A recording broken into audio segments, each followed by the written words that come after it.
Talagang curious ako kasi ang daming plane crash na nangyayari. Kaya ang tanong ko, bakit hindi na lang magdisenyo ng eroplano na may natatanggal na cabin? Ang totoo, meron ng ganitong konsepto na dinevelop ng mga Ukrainian engineers. Ang core ng teknolohiyang ito ay isang passenger cabin na pwedeng humiwalay sa katawan ng eroplano. Kapag may emergency, pipindutin lang ng piloto ang isang button at agad na humihiwalay ang cabin mula sa eroplano.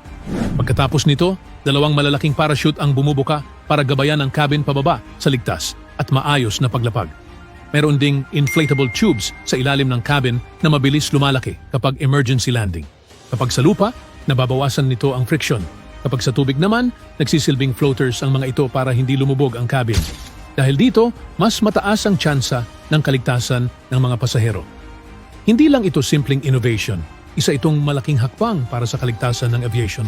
Sa hinaharap, kung lahat ng eroplano ay may detachable cabin, baka hindi na tayo matakot sa malalakas na bagyo habang lumilipad. Ang talino talaga ng mga Amerikano. Gumawa lang sila ng butas sa bubong, nilagyan ng malinaw na bilog na salamin, at ayon, nakakatipid na sila sa kuryente buong taon. Paano nga ba ito gumagana? Ang tawag sa salamin na yan ay solar tube. Ang trabaho nito ay kunin ang liwanag ng araw at gawing ilaw sa loob ng bahay.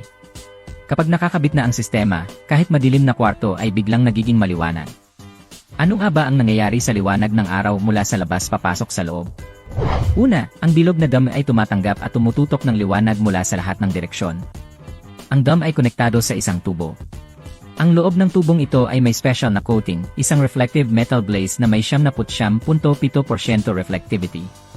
Ibig sabihin, tumatalbog ang liwanag sa loob ng tubo ng paulit-ulit hanggang makarating ito sa loob ng bahay. Sa dulo ng tubo, may diffuser na nagpapakalat ng liwanag sa lahat ng direksyon para pantay-pantay ang ilaw sa loob. Ang galing, di ba? Walang kuryente ang ginagamit sa ilaw na ito sa araw-araw, pero maliwanag pa rin buong araw. E paano naman sa gabi? Walang problema. Ang sistemang ito ay may solar panel na naka-built-in. Nag-iipon ito ng enerhiya mula sa araw sa umaga at ginagamit sa gabi. Sa setup na to, posible ang zero energy consumption, tipid sa kuryente, pero maliwanag pa rin ang buhay. Ito ay isang modular na mobile flyover na disenyo para alisin ang pagkaantala ng trapiko tuwing may ginagawang kalsada. Sa Switzerland, gumawa sila ng tulay na pwedeng daanan ng mga sasakyan habang may roadwork sa ilalim. Ina-assemble ito sa mismong lugar, piraso kada piraso hanggang mabuo ang tulay. Pagsapit ng umaga, dumadaloy na muli ang trapiko, direkta sa ibabaw ng construction zone. Dumadaan ang mga sasakyan sa bilis na 60 kilometro kada oras, habang ligtas na nagtatrabaho ang mga manggagawa sa ilalim ng tulay, protektado mula sa trapiko, ulan at init. Kapag tapos na ang isang bahagi, buong tulay ay itinataas at inirorolyo papunta sa susunod na lokasyon. Isa itong perpektong pagsasanib ng pagiging epesyente, piligtas at makabago. Isang bagong paraan ng pagkukumpuni ng kalsada sa makabagong panahon. Ganito pinananatiling umaandar ng Switzerland ang 70,000 sasakyan araw-araw. Walang traffic, walang likulikong daan, puro talinong inhinyeriya sa galaw. Sa unang tingin, maaaring hindi mo mapansing may nayon dito. Pero kapag lumapit ka, makikita mong may nakatagong komunidad na resulta lamang ng isang sinaunang pagsabog ng bulkan.